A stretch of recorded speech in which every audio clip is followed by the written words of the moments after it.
우리 함께 기도하고 찬양하겠습니다. 사랑해 주님 감사합니다. 오늘도 우리를 주님 앞에 불러주심에, 주의 말씀 앞에 설 수 있게 하심에 참 감사합니다.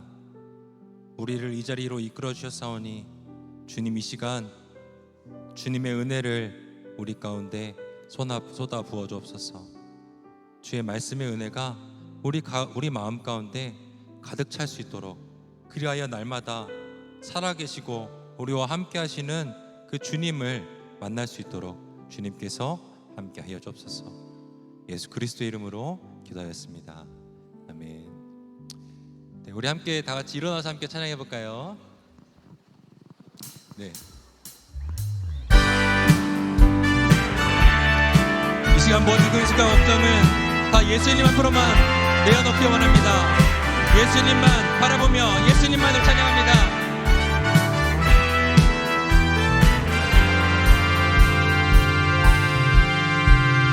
마음속에 근심 있는 사람 주 예수 앞에 달래어라. 슬픈 마음 있을 때에라도 주 예수께 아뢰라.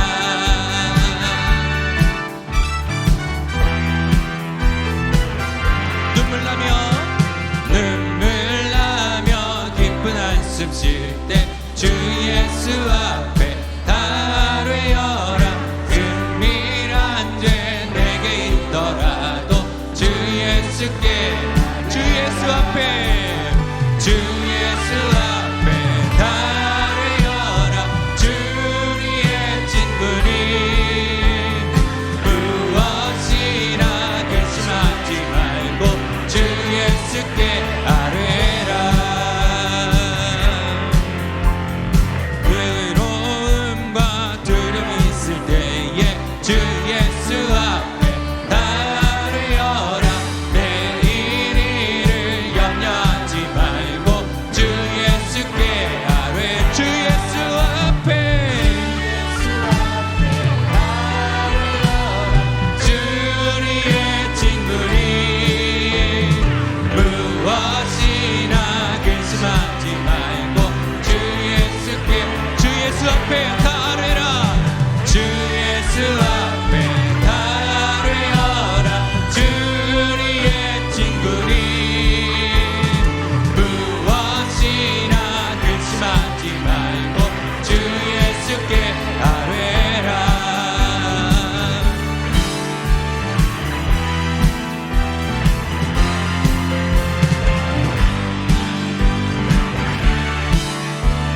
우리 자 함께 고백하며 나갑니다.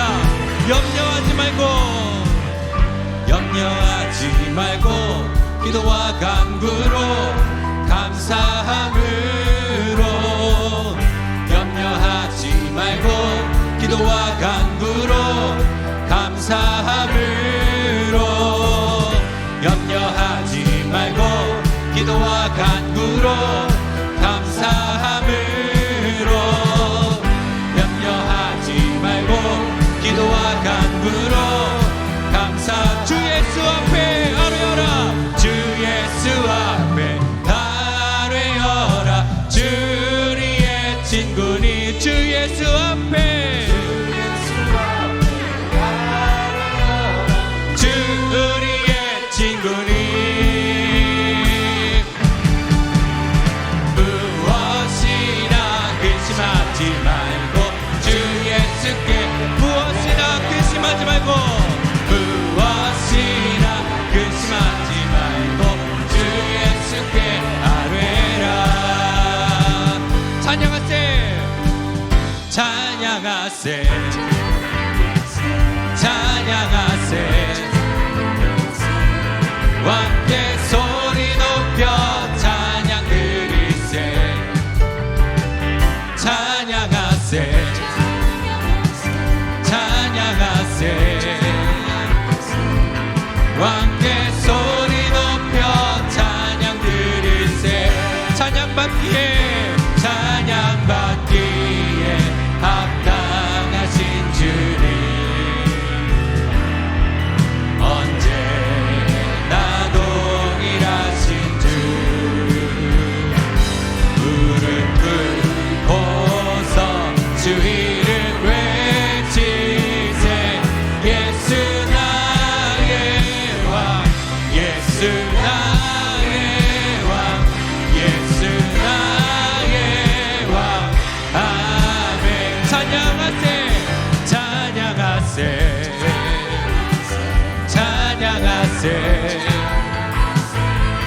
함께 소리 높여 찬양 드리세. 찬양하세 찬양하세 찬양하세.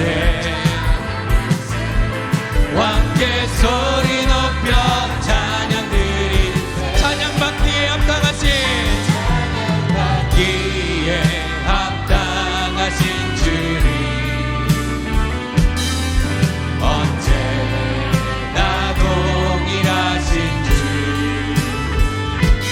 무릎 꿇고서 주 이름 외치세. 예수 나의 왕 예수 나의 왕 예수 나의 왕.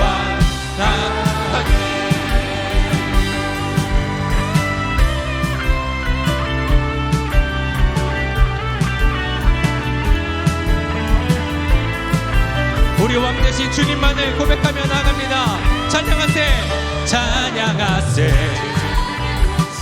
찬양하세. 왕께 소리 높여 찬양 드리세. 찬양하세 찬양하세. 왕께 소리 높여 찬양 드리세. 찬양받기에 합당하신 기에 합당하신 주님 언제나 동일하신 주. 무릎 꿇고서 주 이름 외치세.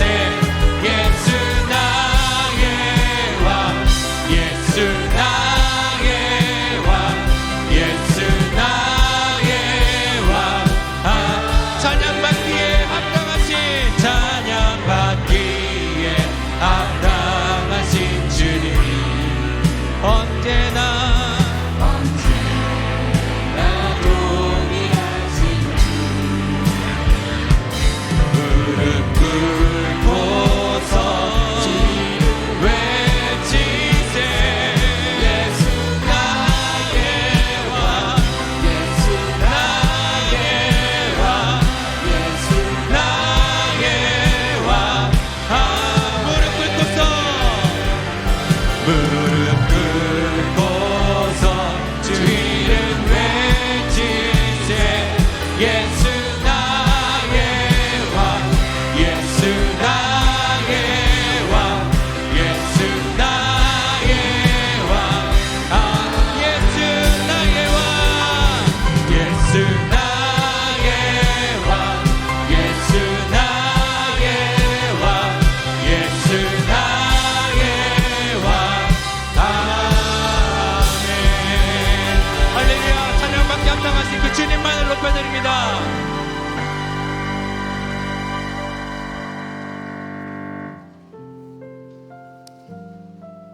이 세상의 참된 왕이신 하나님께서는 하늘에만 계시는 것이 아니라 지금 우리와도 함께하고 계십니다. 우리와 공감하시며 우리의 기도를 들으십니다. 그 하나님만을 의지하겠노라. 우리 하나님께 고백하며 찬양합니다.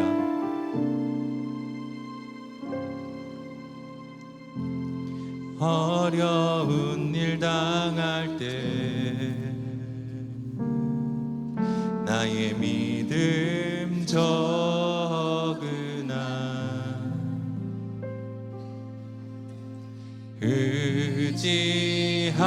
의지하는 내 주를 더욱 의지합니다. 성령께서 내 마음 밝히 비춰주시니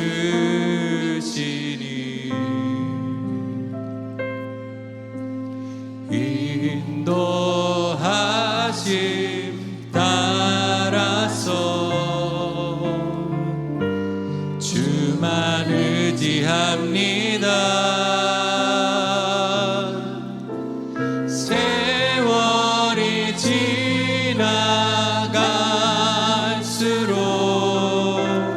의지하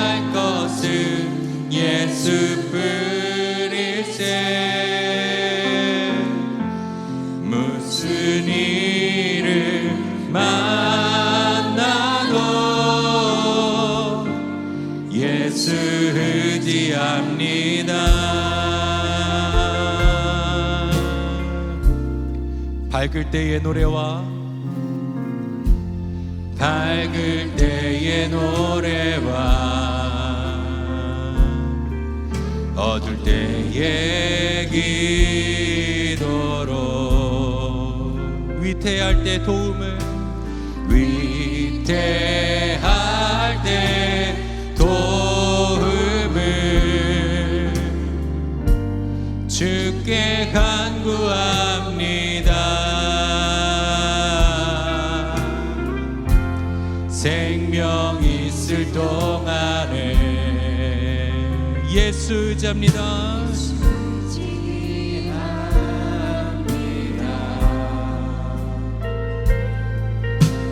천국 올라가도록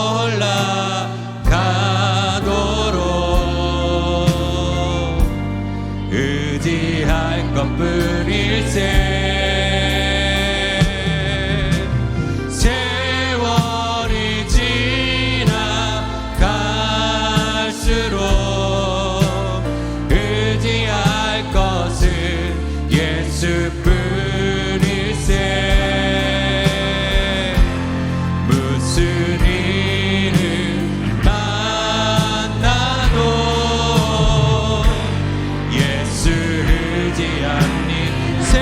지나갈수록 세월이 지나갈수록 의지할 것은 예수뿐이. 무슨 일을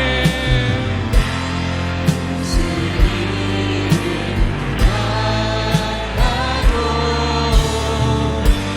예수 의지합니다. 의심과 어둠 두려움에 쌓여 낙심하고 있는 나에게 주가 등불 되사 나의 길을 인도하시네. 비춰주시네.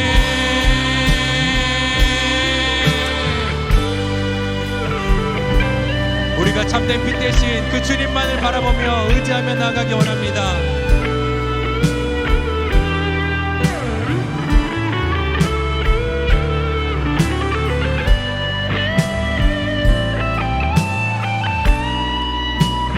그 이유는 우리 주님께서 지금도 살아계시기 때문입니다.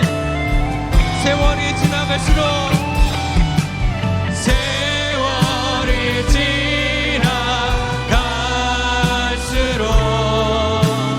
의지할 것은 예수뿐일세. 무슨 일을 만나도 예수 의지한. 세월이 지나갈수록 세월이 지나가 의지할 곳은 예수님뿐입니다.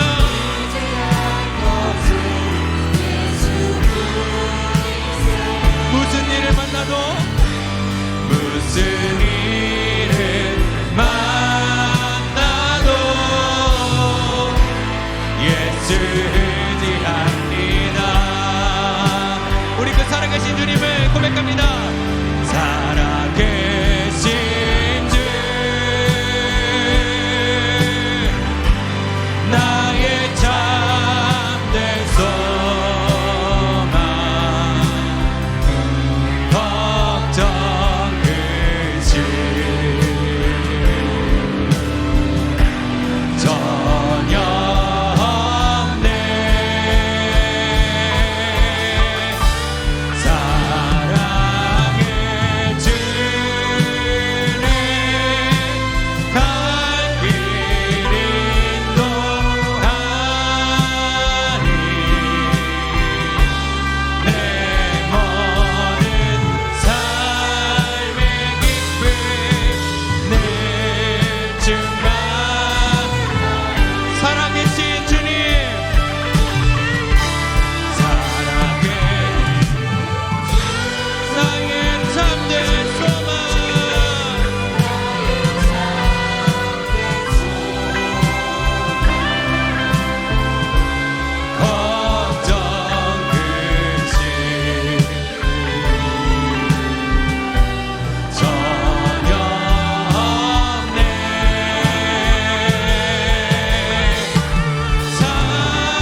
함께 고백합니다. 살아계신 주 나의 참된 소망 걱정 근심 전혀 없네. 사랑의 주네 갈 길 인도하니 내 모든 삶의 기쁨 내 주만 아네. 살아계신 주 나의 참된 소망 걱정 근심 전혀 없네. 사랑의 주네 갈 길 인도하니 내 모든 삶의 기쁨 내 주만 아네. 우리 함께 예배를 위해 기도하며 나갈 때 살아계신 주님 지금 이 자리에 임하셔서 우리에게 은혜를 부어주옵소서. 주님만을 의지할 수 있도록 도와주옵소서. 함께 예배를 위해 기도하며 나갑니다. 오 나의 주님 함께 하심을 고백합니다. 언제나 우리의 참된 소망이 되시며 우리와 함께 하시는 그 주님을 이 시간 찬양하며 나아갑니다. 그 주님 앞에만 나아갑니다. 나의 모든 걱정과 두려움을 내려놓고 아버지 온전히 주님 한 분만을 바라보며 나아가니 주님 이 시간 우리 가운데 오셔서 주님의 은혜를 벚꽃수와 같이 쏟아부어 주옵소서. 하나님의 은혜와 사랑이 우리 가운데 가득하길 원합니다. 하나님의 말씀의 은혜가 하나님의 사랑의 은혜가 우리 가운데 있기를 원합니다. 하나님께서 함께하여 주셔서 오 주님만을 바라봅니다. 오 주님께만 나아갑니다. 하나님께서 함께해 주셔서 예수님의 이름으로 기도했습니다. 주님 이 시간 온전히 주님 한 분만을 바라볼 수 있도록 도와주옵소서. 주님만을 의지하며 주의 말씀에만 집중하며 주님을 예배하고 찬양하는 일에만 집중할 수 있도록 주님께서 우리의 마음을 주장하여 주옵소서. 이 싸움 예수 그리스도의 이름으로 기도하였습니다. 아멘.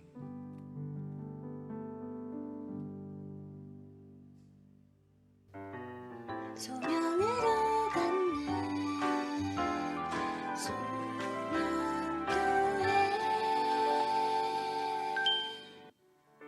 애틀랜타 소명교회 예배에 참여하신 모든 분들을 환영합니다. 새롭게 방문 또는 등록하신 분들께서는 새가족팀의 안내를 받으셔서 함께 식사를 통해 성도의 교제에 나눠주시면 감사하겠습니다.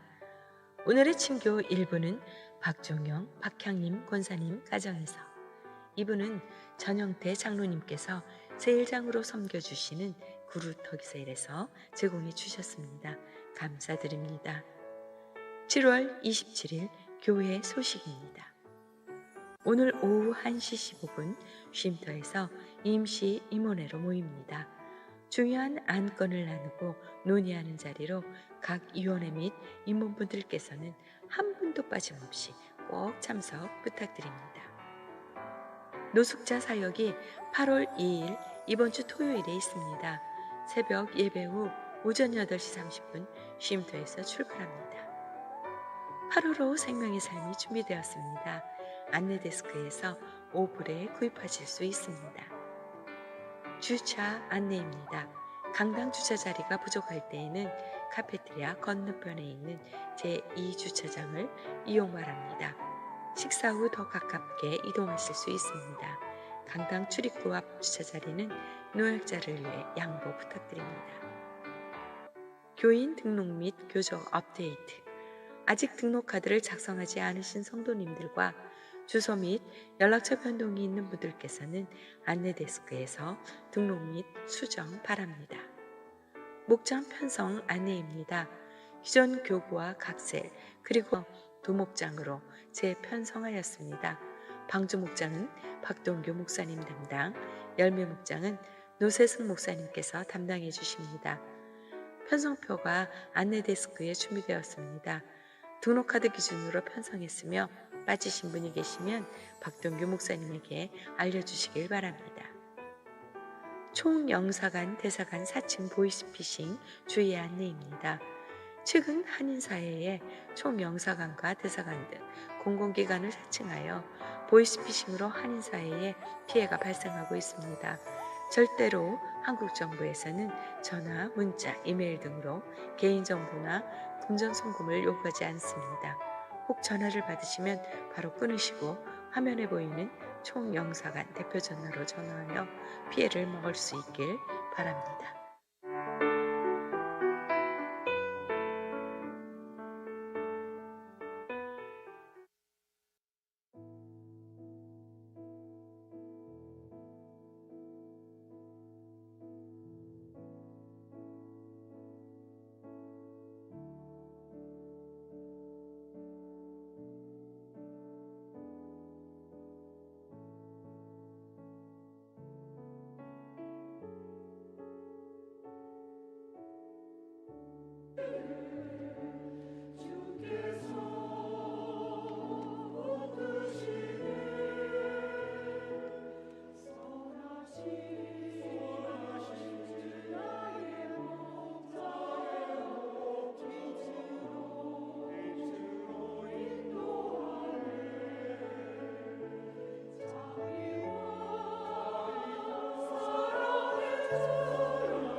오늘 우리에게 주시는 하나님의 귀한 말씀은 이사야서 60장 19절에서 22절까지의 말씀입니다.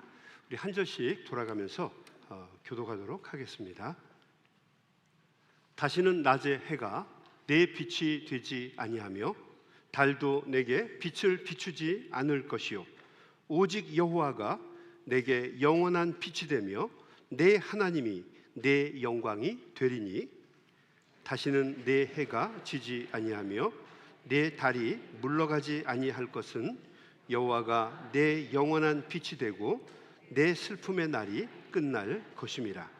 내 백성이 다 의롭게 되어 영원히 땅을 차지하리니 그들은 내가 심은 가지요 내가 손으로 만든 것으로서 나의 영광을 나타낼 것인즉 그 작은 자가 천을 이루겠고 그 약한 자가 강국을 이룰 것이라. 때가 되면 나 여호와가 속히 이루리라. 아멘. 아멘. 밤에서 아침으로라는 제목으로 말씀을 전하도록 하겠습니다. 영화 제목 같죠? 네, 밤에서 아침으로. 광고 두 가지만 제가 여러분에게 드리겠습니다. 하나는 생명의 삶 8월호가 나왔습니다. 늘 하는 얘기지만 저희 교회에서 많이 관심을 가지고 사진도 넣고 소식도 이렇게 넣고 있으니까 여러분이 하나씩 구입해서 보시면 되겠고요. 여기 시중에서 파는 것보다 절반 정도가 싸요. 저희 교회에서도 지원을 하는 거니까 한 권도 버려지지 않도록 여러분이 구입하셔서 영성 생활에 도움이 되셨으면 좋겠습니다. 그리고 오늘 여러분 들어오실 때 셀 편성표를 받으셨을 거예요. 저희가 셀을 이제 우리 교구를 둘로 이렇게 나누었습니다. 그래서 첫 번째 교구는 우리 박동규 목사님이 맡아주시고 또 두 번째 교구는 노세승 목사님이 맡아주실 거예요. 그러니까 여러분 그 셀 활동 열심히 하시고요. 특별히 셀에 가입되지 않으신 분들 뭐 강제로 그걸 할 수는 없지만 가능하면 셀에 들어가서 같이 신앙으로 교제하면서 같이 성장하는 것이 저는 좋을 거라고 생각이 됩니다. 그리고 이제 이번부터는요 우리 매주 우리 목사님들이 돌아가면서 셀마다 우리 목사님이 가시면은 인도를 하실 거예요.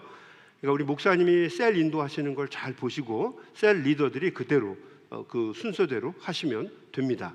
그러니까 그게 제일 좋은 교육 같아요. 여러분 가시다가 꼭 셀 그 편성표 꼭 받아가시고요. 셀 활동도 열심히 해주시기를 부탁을 드립니다. 아셨죠? 네, 밤에서 아침으로라는 제목으로 말씀을 전하겠습니다.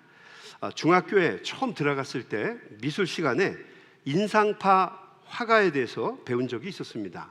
대표적인 화가가 누굽니까? 고갱, 고갱, 마네, 모네, 르누아르 같은 사람들이 아마 이 인상파의 대표적인 화가들일 거예요. 특별히 이들 중에는 빈센트 반 고호라고 하는 화가가 있었죠. 이분은 고갱과 아주 과격한 싸움을 한 후에 너무 화가 나서 격분해서 칼로 자신의 귀를 자를 정도로 이분은 참 개성이 강한 분이었고 그리고 아주 성질이 있는 화가였죠. 그래서 이 뭐라 그럴까 인상파 그러면 또 인상 쓰고 있잖아요. 얼굴도 인상파 그러면은 좀 이렇게 강한 이미지가 저절로 이렇게 들곤 했죠.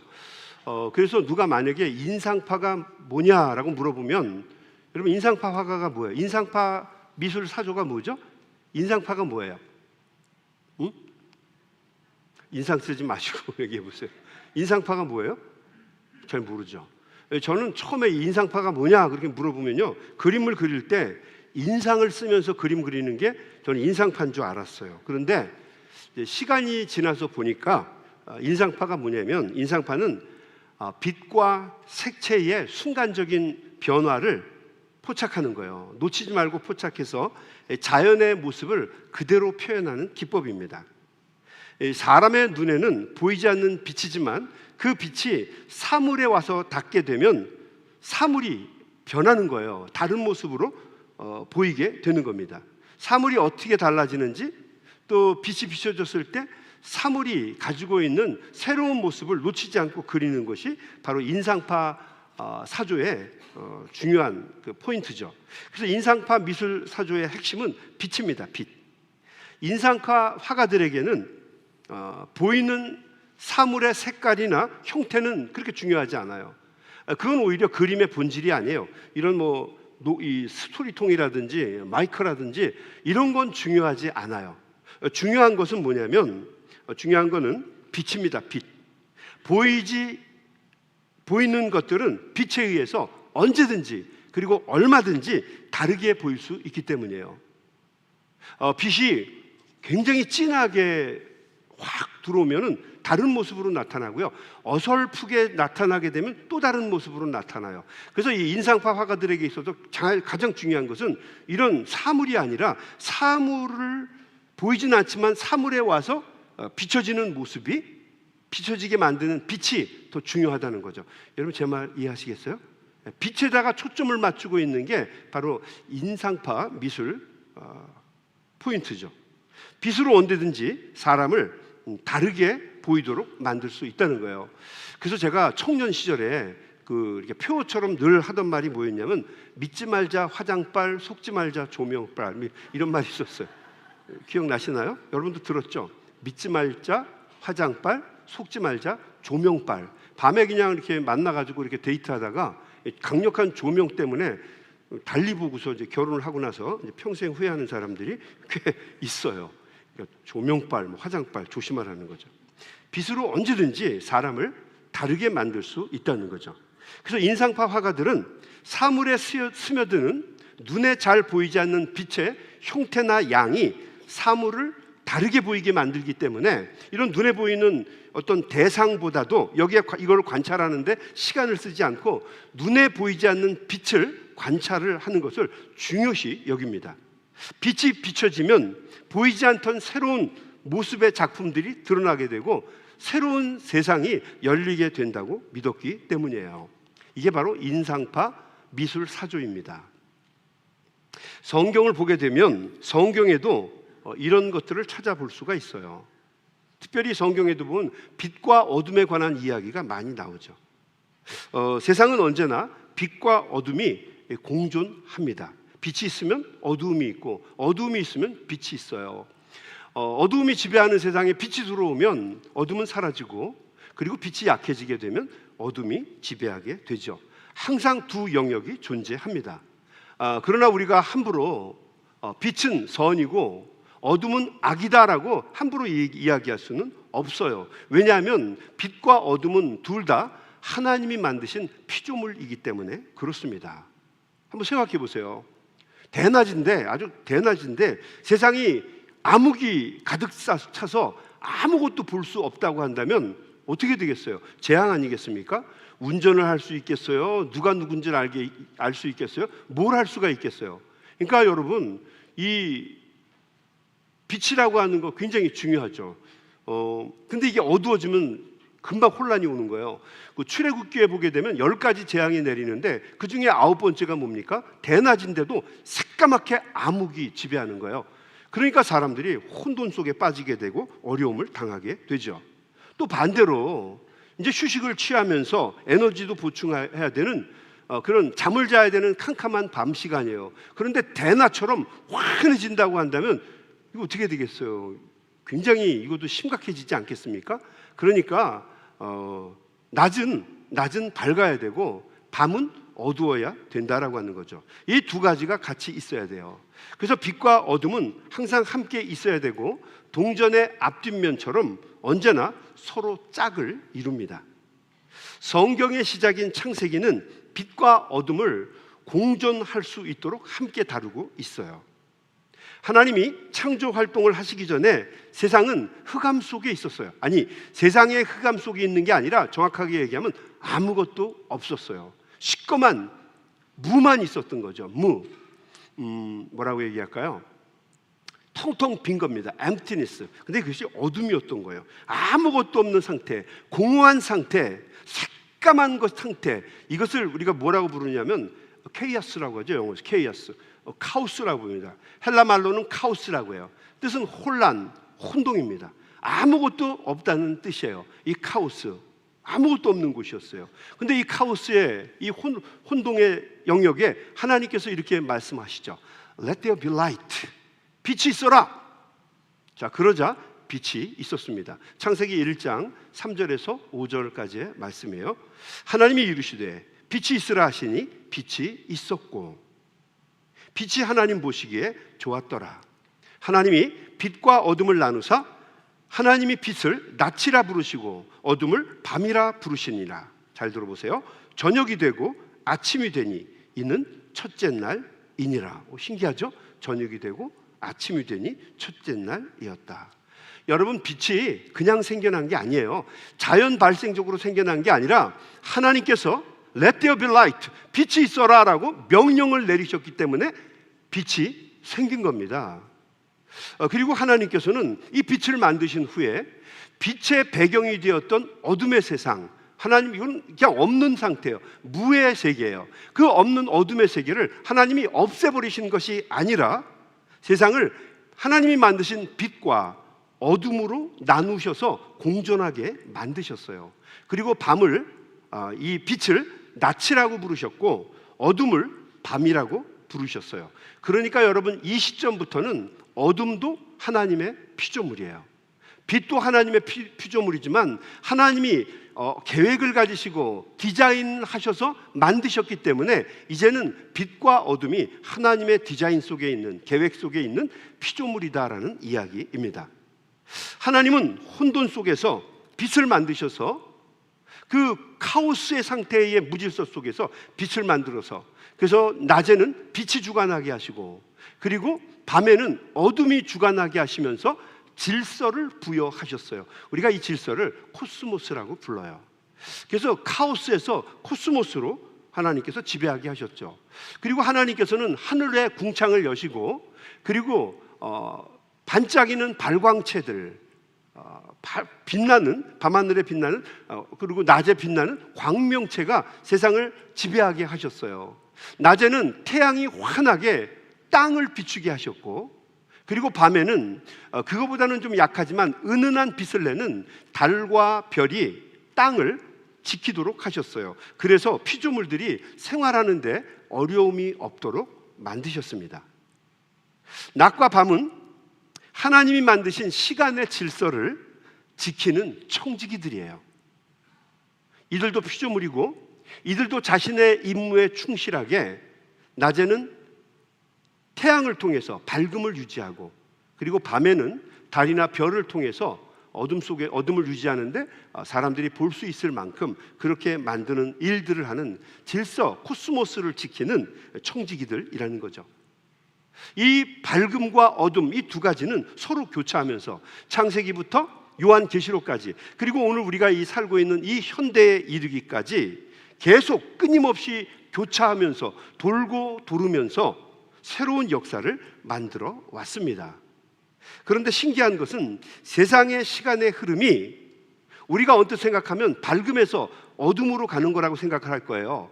아침에서 저녁으로 끝나고 이 시간을 헤매라, 날이라고, 데이라고 이야기를 하는 게 옳을 것 같은데 성경은 그렇게 얘기하지 않아요. 하나님의 시간 계산법은 그렇지 않다는 거죠. 이 시간의 흐름이 어두운 저녁에서 시작해서 밝은 아침으로 흘러가는 것을 볼 수가 있어요.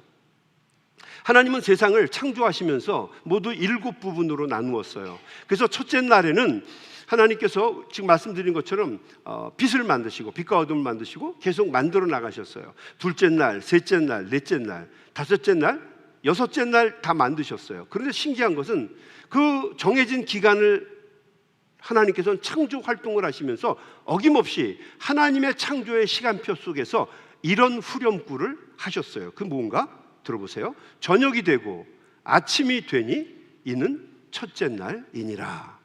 저녁이 되고 아침이 되니 이는 둘째 날이니라. 저녁이 되고 아침이 되니 이는 셋째 날이니라. 넷째 날, 다섯째 날, 이런 후렴구로 표현을 한 거예요.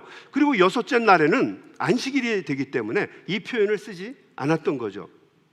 똑같은 표현. 근데 신기한 거는 뭐라고요? 저녁에서 저녁이 되고 아침이 되니 첫째 날, 날이라고 하는 걸 붙여준 거예요. 그러니까 우리 현대인들은, 과학의 시대를 살고 있는 우리들은 아침에서 밤까지 이렇게 얘기를 하는데, 성경에 나와 있는 시간 계산법은 저녁에서 아침으로 된다는 거죠. 시작이 밤이에요. 시작이 저녁입니다. 저녁에서 아침으로 흐른다는 것 이야기예요. 저녁에서 아침으로, 어둠에서 광명으로 나아가는 거죠. 많이 다르죠. 그러니까 여러분, 우리가 알 수 있는 것은 하나님의 역사는 어둠에서 광명으로, 그리고 저녁에서 아침으로, 밤에서 새벽으로 나가는 역사다라고 하는 것을 알 수가 있죠. 이거를 기독교 신앙으로 비유하면 고난에서 영광으로, 그죠? 죽음에서 부활로 나아가는 종교가 기독교라고 하는 이야기예요. 어둠 속에서 시작해서 빛을 발하면서 환하게 빛을 비추면서 뻗어가는 사람들이 그리스도인들이에요. 어두운 세상, 힘든 세상 속에서 하나님이 빛을 비춰주시니까 어두움이 사라지고 또 그 속에서 새로운 역사를 이루어 가는 거예요. 그래서 우리 기독교인들 거의 대부분은 고난 속에서 우리 주님을 만납니다. 맞죠? 아니에요? 고난 속에서 만나지. 적어도 내가 영아 세례를 받은 사람이 아니고 고백 신앙을 한 사람들이라고 한다면 어려움 속에서 주님을 만났을 거예요. 질병 때문에, 큰 실패와 어려움 때문에, 그리고 낙심하고 상심하는 일 때문에 세상에 믿을 것이 없구나, 어떤 절대적인 분을 의지하고 싶어서 신앙생활을 하는 경우가 많을 거예요. 그리고 빛이신 하나님을 통해서 새롭게 역사를 이루어가게 되는 거죠. 인상파 화가들이 그들의 작품을 그린 것처럼 빛이 세상에 들어오니까 보이지 않던 세상이 환하게, 아름답게, 그리고 새로운 모습으로 드러나게 됩니다. 그게 창조신앙인 거예요. 하나님의 빛이 비춰지니까 어두웠던 것이 물러가고, 저녁이 물러가고 아침이 오는 거고, 환난과 고난이 지나가고 영광과 부활의 아침이 우리에게 오더라는 거죠. 그래서 여러분이 이 도식을 가지고 성경을 보게 되면 창세기부터 요한계시록까지 거의 똑같을 거예요. 이스라엘의 그 국가로서의 이스라엘이 출발하게 되는 시작이 뭐냐면 유월절입니다. 유월절. 그죠? 이스라엘 백성들이 출애굽을 하면서 이집트에서 나오면서 이스라엘이라고 하는 국가가 만들어지게 돼요. 그런데 그 날이 뭐예요? 유월절입니다. 유월절. 그 유월절의 시작은 언제 돼요? 밤입니다. 밤. 아침에 들키는 절기가 아니에요. 유월절 밤부터 시작이 돼요. 역사가 이루어지게 되는 이야기예요. 이집트에서 종살이를 하던 히브리인들은 암흑 같은 혼돈의 시대를 살아갑니다. 핍박과 수탈과 어떤 중노동에 시달리면서 앞을 봐도 희망이 보이지 않는 시대예요. 그래서 히브리 민족이 하나님께 울부짖습니다. 하나님, 우리를 구원해 주십시오. 우리를 살려 주십시오라고 눈물로 부르짖어요. 자, 그러자 하나님께서 이 히브리 민족을 보시면서 그들을 긍휼히 여기시고 불쌍히 여기셔서 모세라고 하는 한 훌륭한 지도자를 준비하셔요. 그리고 그를 통해서 출애굽의 큰 역사를 이루게 하시죠. 그러나 처음부터 잘 됐습니까? 쉽지 않았어요. 왜냐하면 어둠의 시간이었거든요. 애굽의 왕, 이집트의 왕을 그때는 뭐라고 불렀습니까? 파라오라고 불렀어요. 사람의 이름이 아니라 파라오라고 하는 그 왕에 해당되는 칭호예요. 파라오하고 대화를 나누는데 도무지 대화가 되지 않는 거예요. 자, 그러자 하나님께서는 10가지 재앙을 이 이집트에 내리게 하셨어요. 그리고 하나님의 백성을 보내라라고 하는 말씀을 하셨죠. 그런데 이 10가지 재앙 중에서 앞에 있는 6가지는 낮을 상징하는 재앙이에요. 그리고 뒤에 나오는 4가지는 밤을 상징하는 재앙입니다. 우리 한번 볼까요? 첫 번째 6가지의 재앙은요, 나일강이 피로 바뀌는 재앙입니다. 먹을 수가 있겠어요? 뭘 할 수 있겠어요? 그리고 물을 먹으려고 하면 피비린내가 나요. 살 수가 없겠죠. 그런 고난을 받았어요. 두 번째는 엄청난 숫자의 개구리가 육지로 올라온 겁니다. 자려고 이불 속에 들어가니까 거기도 개구리, 밥 먹으려고 밥 뚜껑을 여니까 개구리 개굴 그러는 거예요. 살 수 있겠어요? 못 살죠. 작은 티들이 전부 다 이로 바뀐 거예요. 그래서 다 깨뭅니다. 아주 가려 못 살 거예요. 모기가 조금만 물어도 난리를 치는데 이가 다 쥐뜯어놓으니 얼마나 살기 어려웠겠어요. 파리떼가 기승을 부립니다. 그냥 파리가 아니에요. 무는 파리입니다. 가축들이 병에 걸려서, 돌림병에 걸려서 죽습니다. 그리고 여섯 번째, 피부병이 온몸에 쓸어요. 사람들도 다. 악성 종기 때문에 고름이 나고 사람 만나면 긁느라고 바빠요. 이게 여섯 가지 재앙이에요. 전부 다 한낮에 일어난 재앙들이에요.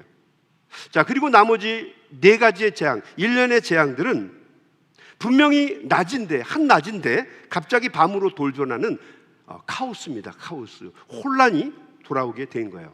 일곱 번째, 우상이 쏟아지는 거예요. 우박이. 근데 이 우박이 얼마나 쏟아지는지 갑자기 하늘이 새까매진 암흑으로 바뀌는 거예요. 메뚜기 떼가 그냥 다 그냥 몰려드는데 얘네들이 하늘을 그냥 덮어버리는 거예요. 갑자기 온 세상이 암흑으로 덮이는 거예요. 그리고 실제로 아홉 번째는 온 세상이 어두워지는 거예요. 이거는 낮과 밤이 없어요. 그냥 전부가 다 암흑으로 바뀌어지는 겁니다. 그리고 열 번째, 마침내 열 번째 재앙에는 한밤중에 여기저기서 이집트 온 곳에서 통곡의 소리가 터져 나옵니다. 무엇이든지 간에 먼저 태어난 만물들, 먼저 태어난 것들, 그러니까 여러분 만물들 먼저 태어났다고 그렇게 좋아할 거 없어요. 형이라고 대빵이라고 이렇게 할 거 없어요. 왜냐하면 항상 튀는 사람은 먼저 죽게 돼 있어요. 대빵들이에요, 그 사람들. 만물들 그리고 장자들은 전부 다 죽게 하셨어요. 이집트가 순식간에 아비규환의 죽음의 장소로 바뀝니다. 무덤으로 바뀌어버리게 되는 거죠. 그래서 이 출애굽기의 10가지 재앙은 결국 밤으로 향해 가는 재앙들이에요. 밤으로 향해 가는 재앙이죠.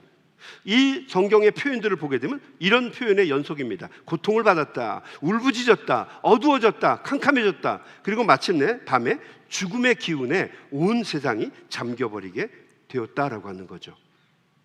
세상이 깜깜하게 된 거예요. 10가지의 재앙이 낮과 밤으로 계속 임하면서 이집트는 완전히 죽음의 밤이 되어버리고 만 거예요.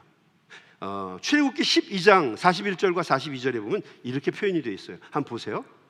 430년이 끝나는, 그래서 우리가 출애굽 종살이가 몇 년이냐 얘기할 때 430년을 얘기하는 근거가 바로 저 말씀이에요. 출애굽기 12장 41절이죠. 430년이 끝나는 그날의 밤입니다. 밤. 여호와의 군대가 다 애굽 땅에서 나왔은즉, 표현이 재밌지 않습니까? 그 종살이 속에서, 핍박과 압제 속에서, 중노동 속에서 시달리던 이스라엘 백성들 드디어 자유를 딱 찾아서 나온 거거든요. 포로에서 이제 벗어난 거거든요. 그들의 모습을 한번 생각해 보세요. 아마 허접 쓰레기였을 거예요. 어쟁이 뚜쟁이 다 모였을 것이고, 그 떠나는 모습들이 정말 형편없는 오합지졸의 떨거지들의 모습이었을 거예요. 그런데 여러분, 우리가 처음 교회를 시작할 때 우리들의 모습이 어땠죠? 제가 그때 끊임없이 했던 얘기가 뭐예요? 개그지. 떨그지는 아니지만 우리가 개그지였다고요. 지금은 이런 얘기하면 여러분 신경질 내잖아요. 그죠? 많이 크신 거예요. 그때 처음 나올 때 이 사람들의 모습은 떨거지에 불과했어요. 그런데 하나님께서는 그 폐잔병 같은 이스라엘 포로들을 향해서 뭐라고 얘기하십니까? 여호와의 군대라는 거죠. 이게 얼마나 감동적인 얘기예요. 우리들이 볼 때는 비참하고 초라하고, 그렇지만 이제 나와서 미래가 어떻게 될지 모르는 불안한 상황이었는데, 하나님은 그 이스라엘 백성들을 보고 뭐라고 얘기하시냐면 하나님의 군대, God's Army라고 얘기한 거예요. 하나님의 군대라고 표현한 거죠. 감동적이죠. 그리고 42절은 얘기합니다. 이 밤은 그들을 애굽 땅에서 인도하여 내심으로 말미암아 여호와의 앞에 지킬 것이니 이는 여호와의 밤이라. 여호와의 밤이라는 거예요. 그 밤이. 그 밤은 어떤 날입니까? 6월절이에요. 6월절. 6월절의 시작입니다. 이스라엘이 다시 한 나라로 건국하는 날이에요. 이스라엘 자손이 다 대대로 지킬 것이니라. 출애굽을 하던 그 밤의 역사가 시작되는 이제 새로운 아침을 향해서 나가는 그 밤을 향해서 하나님은 뭐라고 부르셨냐면 그 밤이 여호와의 밤, 하나님의 밤이라고 얘기하신 거예요. 이 말은 다시 얘기하면 새 출발이고 힘찬 시작이에요. 첫 출발을 내딛는, 마치 하나님이 어둠 속에서 세상을 창조하시는 모습과 다르지 않아요. 창조, 아무것도 없는 껌껌한 것에서 주님이 뭐라고 얘기하십니까? Let there be light, 빛이 있어라 하셨던 것처럼 깜깜한 밤에 하나님께서 이스라엘 백성들을 출애굽시키셔서 끄집어내는 이 장면은 창세기에 나와 있는 모습과 다르지 않죠. 애굽 땅에서 나오는 허접스러운 백성들을 그들이 여호와의 군대가 되어서 출애굽을 하고 광야로 들어가게 됩니다. 그 밤을 여호와의 밤이라고 부른 거예요. 국가로서의 이스라엘이 시작하는 첫날 6월절 저녁입니다. 이 날이 여호와의 밤이었던 거죠. 물론 그들은 광야에 들어가서 40년 동안 힘든 시간을 보내요. 끊임없는 광야의 시간을 보냈습니다. 어둠의 시간이었죠. 그런데 그들이 가고 있는 지점은 광명의 아침이었다라고 하는 거죠. 어둠을 달리면서도 그들은 쉬지 않고 광명을 향해 나아갔어요. 물론 이 광야라고 하는 시간은 어려웠어요. 힘든 시간이었어요. 그러나 그들은 계속 움직였고 하나님이 예비하신 The Promised Land, 약속의 땅 가나안의 아침을 향해서 나아가고 있었다는 거죠. 광야에서의 일정은 절망적인 일정이었어요. 암흑의 시간들이었습니다. 그들은 출애굽에서 나오면서부터 제일 먼저 홍해바다를 넘어야 했고 나중에는 요단강도 건너게 되었어요. 정말 죽음의 시간이었어요. 우리 얼마나 힘들었으면 장례식 날 부르는 노래가 뭐예요? 요단강 건너가 만나리 그러잖아요. 그 힘든 시간을 그들은 건너왔어요. 그런데 그 어두운 밤의 시간을 지날 때도 이 여호와의 군대를, 여호와의 이 밤을 지내고 있는 여호와의 군대를 여호와 하나님께서 지켜주시고 인도해 주셨다는 거죠. 불기둥과 구름기둥으로 그들을 지켜주시고 만나와 메추라기를 공급해 주셔서 그들의 줄임배를 채워주셨고 십계명과 율법을 주셔서 카오스를 이기고 코스모스 속에 살 수 있도록 그들을 도와주셨어요. 반석을 쳐서 생수를 나서 먹게 하시고 하나님이 친히 이방 민족이 쳐들어올 때는 만군의 하나님 여호와 사바요트 강군의 하나님이 되셔서 그들을 물리쳐 주셨어요. 그래서 이스라엘 백성들이 어렵고 힘든 상황이었지만 그럼에도 불구하고 그 어둠의 밤을 지내고 마침내 그들은 하나님이 약속하셨던 가나안이라고 하는 가나안의 아침을 맞이하게 됩니다. 하나님이 새 역사, 새로운 시작을 하게 하신 거죠. 성경에 나오는 하나님의 역사는 다 이렇습니다. 밤에 시작이 되고 어두운 곳에서 시작되지만 하나님은 우리가 계속 힘을 내서 능력을 가지고 나아가서 광명한 세상을 밝힐 뿐만 아니라 하나님의 빛을 온 열방에 전하는 사람들로 세워주시는 분이라는 거죠. 하나님은 당신을 의지하고 따르는 사람들을 통해서 놀라운 당신의 역사를 이루어 가세요.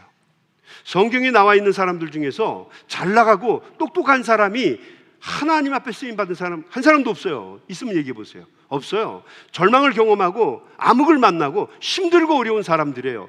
그게 하나님의 시작이에요. 인간의 끝이 하나님의 시작입니다. 그때 하나님은 만나주시고 그를 통해서 새로운 역사를 이루어 가셨어요. 그러니까 여러분 사시면서 어렵고 힘든 일, 예상하지 못했던 큰 인생의 복병을 만나서 어려움을 당하게 되시면은 꼭 기억하십시오. 오늘 이 순간을 절망하지 마세요. 하나님이 내 인생에 새로운 역사를 시작하려고 하시는구나. 나에게 새로운 빛을 비춰주시고 나에게 새로운 하나님의 드라마에 나를 주인공으로 삼으시려고 하나님이 나를 이렇게 이끌어 가시는구나. 여러분 그렇게 해석할 수 있게 되기를 바랍니다. 오늘 우리가 읽은 이사야서 60장의 말씀을 보면 당시 이스라엘 남왕국 유다는 흑암의 시대를 살고 있었어요. 남왕국 유다는 정치적으로도 경제적으로도 그렇고 군사적으로도 모든 면에서 형편없이 열악한 민족이었어요. 그들은 살기 위해서 이집트를 의지하기도 했고 당시에 가장 강한 군대였던 아시리아 사람들에게 아부하고 아첨하며 살았고 또 신흥 강국으로 부상하고 있었던 바벨론 사람들에게 위협을 받으면서 정말 사면 초가의 삶을 살고 있었던 거죠. 아무것도 의지할 수 없는 시대였어요. 하나님께서는 선지자 이사야를 보내셔서 왜 이스라엘이 이렇게 되었는가? 나라가 둘로 나누어져서 북이스라엘, 북왕국 이스라엘은 이미 멸망했고 남왕국 유다는 왜 이렇게 열방 속에서 고난과 역경을 당하고 있는지 조목조목 지적하셨어요. 그리고 59장이 끝나고 60장이 끝났을 때 하나님께서는 선지자 이사야의 입술을 통해서 이렇게 말씀하셔요. 이제 때가 이르렀고 이제 일어나라. 그리고 만방을 향해서 뭐라고요? 빛을 발하라 라는 이야기를 하고 있는 거예요. 일어나 빛을 발하라. 하나님께 돌아와서 빛을 발하라고 얘기합니다. 불안과 욕심과 무질서 속에서 타락한 이스라엘 백성들을 꾸짖으셨지만 하나님께 돌아오면 하나님께서는 이스라엘을 강하게 하시고 담대하게 세우셔서 일어나 열방을 향해 다른 민족까지도 빛을 비출 수 있는 민족으로 세워주시겠다고 예언의 말씀을 해주신 거예요. 어둠의 시기가 끝나고 아침의 시대가 열릴 것을 말씀해 주신 것입니다. 다시 한번 제가 말씀 읽어볼게. 한번 잘 들어보세요.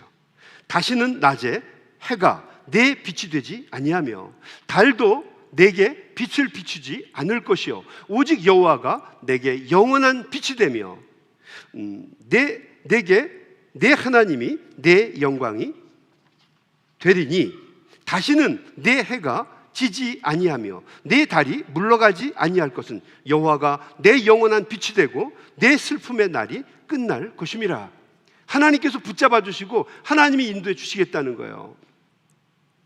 그래서 결코 세상이 좌지우지 못하는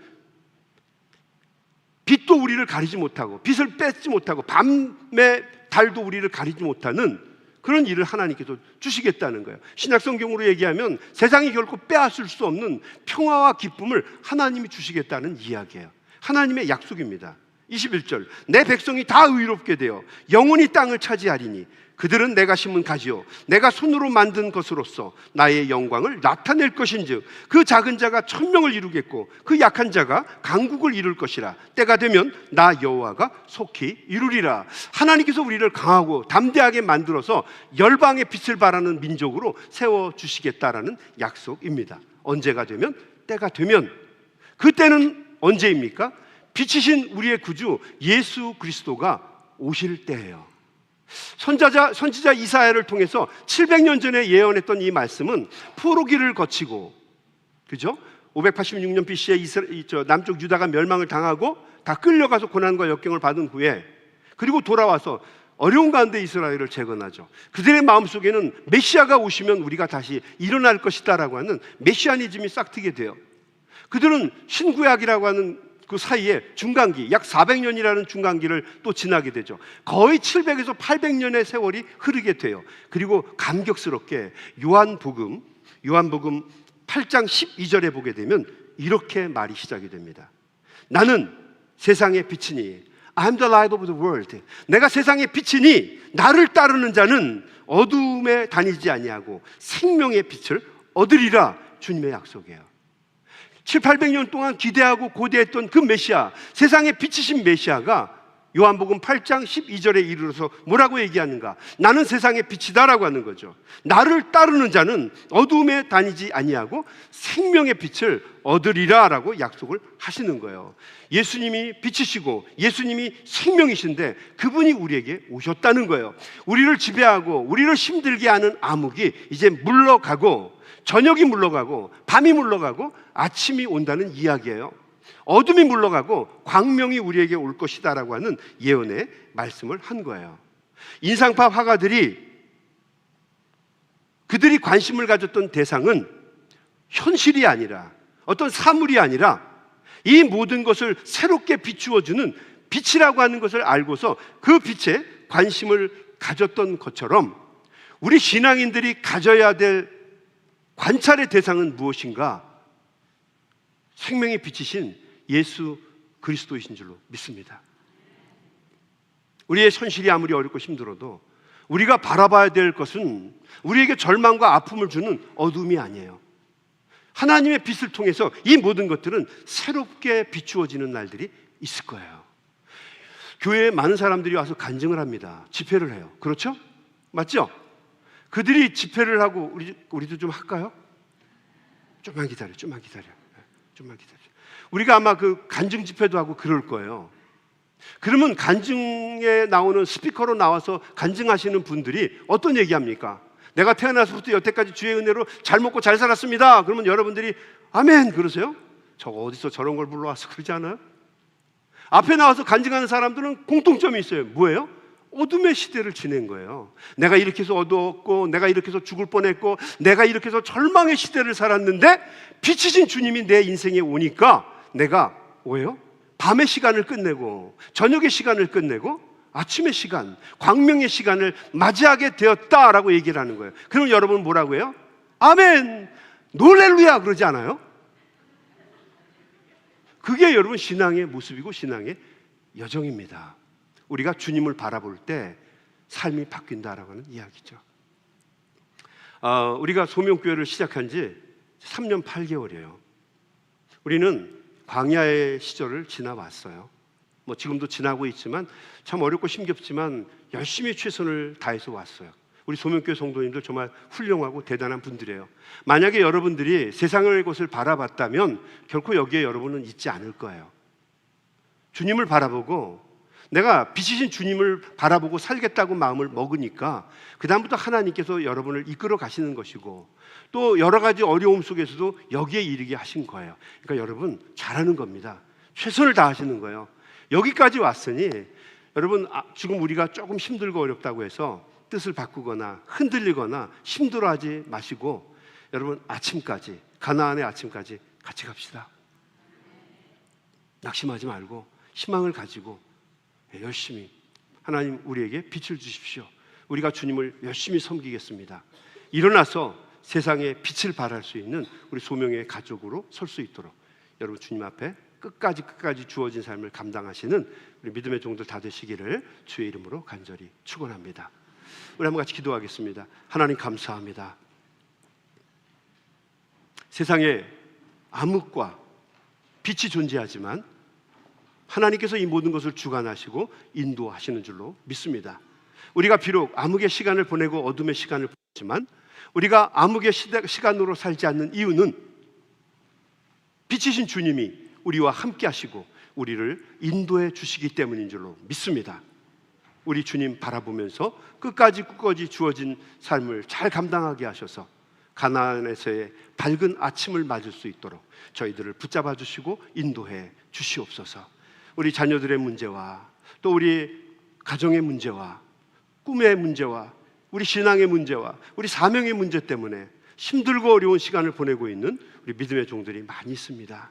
질병 때문에 고통을 받고 또 큰 상처와 실패 때문에 아픈 마음을 가지고 살아가는 종들이 있습니다. 주님, 귀한 종들의 삶 속에 Let there be light, 빛이 있어라 말씀하시고 우리 귀한 종들을 새롭게 세워주시기를 간절히 바랍니다.